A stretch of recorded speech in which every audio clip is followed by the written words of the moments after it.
Afternoon. Happy Friday. This is Shawn Labelle of the Dekker Hewett Group. It was a positive week for equities here, bucking the trend of a few weeks in a row of declines. Nothing in particular really moving markets earlier in the week, aside from the technical backdrop just being excessively oversold, especially Thursday and Friday last week. Moving markets this week was jobs data that we did see on Friday, both in Canada and the United States. A bit of a mixed bag in terms of the data.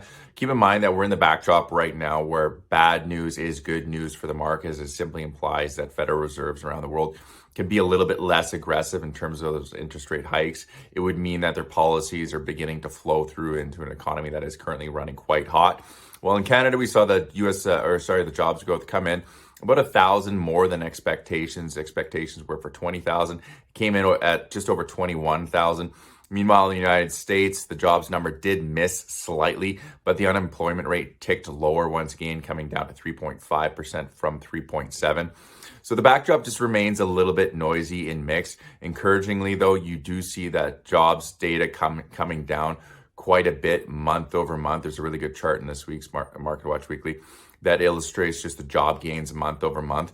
This month's data, or rather September's month's data, was the weakest U.S. jobs month since April of 2021. So you're beginning to see that flow through into the economy. Keep in mind that jobs are obviously a lagging indicator, so it doesn't necessarily paint a perfect picture of the current backdrop, but nonetheless, some encouraging data beginning to flow through.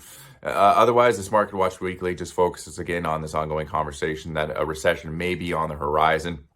There's another good chart in there that just illustrates historical returns of markets following these excessive bear markets that we've seen so far in 2022. This is actually the third worst start to a year in the S&P 500's history. So it just looks at historical data when you have seen these sort of 20% pullbacks. Next year, the data would suggest that market returns are going to be quite strong. Historically, you have seen average returns of around 25%. That doesn't necessarily mean that we're going to see that next year, but if you just believe in historical data, there is reason to be constructive on the market. So we will end it there. Hope everyone enjoys their Thanksgiving, and go Jays go. Talk to you again next week. Cheers.